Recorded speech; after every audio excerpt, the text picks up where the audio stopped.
ಈಗ ಎಲ್ಲ ಸಭೆ ಬಹಳ ಚೆನ್ನಾಗಿ ಮಾಡಿದಿರಿ, ದೊಡ್ಡ ಸಂದೇಶವನ್ನ ಕಳಿಸಿದ್ದೀರಿ. ಒಳ್ಳೆ ಉತ್ತಮವಾದಂತ ಅಭ್ಯರ್ಥಿಯನ್ನ ನಿಮ್ಮ ಸೇವೆಗೋಸ್ಕರ ಇಟ್ಟಿರುವಂತ ಅಭ್ಯರ್ಥಿಯನ್ನ ಕೊಟ್ಟಿದ್ದೀವಿ. ತಾವೆಲ್ಲ ಒಗ್ಗಟ್ಟಿನಿಂದ ಬಹುಶಃ ನಾನು ಎಲ್ಲ ಕಡೆ ರಾಜ್ಯದೆಲ್ಲ ಪ್ರವಾಸ ಮಾಡಿದ್ದೀವಿ.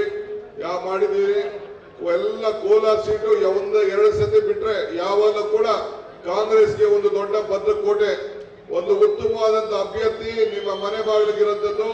ಎಲ್ಲರ ಒಗ್ಗಟ್ಟಿನಿಂದ ನಾವು ಈ ಅಭ್ಯರ್ಥಿಯನ್ನ ಕೊಟ್ಟಿದ್ದೇವೆ. ತಾವೆಲ್ಲ ನಮ್ಮ ಅಭ್ಯರ್ಥಿಯ ಹಸ್ತದ ಕೊಟ್ಟಿಗೆ ತಾವೆಲ್ಲ ಸಹಾಯ ಮಾಡಬೇಕು ಅಂತ ಹೇಳಿ ತಮ್ಮಲ್ಲಿ ನಾನು ಪ್ರಾರ್ಥನೆ ಮಾಡ್ತಾ ಇದ್ದೇನೆ.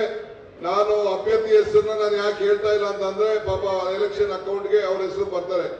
ಅತಿ ಹೆಚ್ಚು ಸೀಟನ್ನ ಈ ರಾಜ್ಯದಲ್ಲಿ 20 ಸೀಟ್ ಖಂಡಿತ ಬಂದೇ ಬರ್ತದೆ. ನೀವು ಕೇಳಬೇಕು, ನಿಮ್ಗೆ ಕೊಟ್ಟಂತ ಅಧಿಕಾರದಲ್ಲಿ ನೀವೇನ್ ಮಾಡಿದ್ರಿ?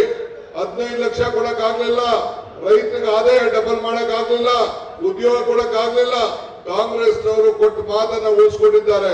ಈಗ ಆಮೇಲೆ ನೀವು ನೋಡಿದ್ರಲ್ಲ, ನಿನ್ನೆ ವಿಜೇಂದ್ರ ಹೇಳಿದ್ದಾರೆ ಗ್ಯಾರಂಟಿನ ನಾವು ನಿಲ್ಲಿಸ್ಬಿಡ್ತೀವಿ ಅಂತ ಹೇಳಿ. ಅವರು ಗ್ಯಾರಂಟಿ ಪರ್ಮನೆಂಟ್ ಇಲ್ಲ, ಮುಂದಕ್ಕೆ ಮುಂದುವರಿಕ್ ಸಾಧ್ಯ ಇಲ್ಲ ಅಂತ ಹೇಳಿದ್ದಾರೆ. ಎದುರಿಸ್ತಾ ಇದ್ದಾರೆ. ಅವ್ರ ಹಣೆಲೂ ಬರ್ದಿಲ್ಲ ಗ್ಯಾರಂಟಿನ ನಿಲ್ಲಿಸಲಿಕ್ಕೆ. ಇನ್ನ 5 ವರ್ಷ ಅಲ್ಲ, ಇನ್ನ 10 ವರ್ಷ ಈ ಗ್ಯಾರಂಟಿನ ನಾವು ಕೊಡ್ತೇವೆ ಅಂತ ಮಾತನ್ನ ಹೇಳಿ, ಕುಮಾರಸ್ವಾಮಿ ಅವ್ರ ಮಾತು ಹೆಣ್ಮಕ್ಳನ್ನ ಅಗೌರವಾಗಿ ಮಾತಾಡೋದು ಕೂಡ ತಾವೆಲ್ಲ ಗಮನಿಸಿದ್ರೆ, ಅದಕ್ಕೂ ತಾವೆಲ್ಲ ಸೇರಿ ಉತ್ತರವನ್ನು ಕೊಡಬೇಕು ಅಂತ ಹೇಳಿ ತಮ್ಮ ಪ್ರಾರ್ಥನೆ ನಾನು ಮಾತು ಮುಗಿಸ್ತೇನೆ. ಜೈ ಹಿಂದ್.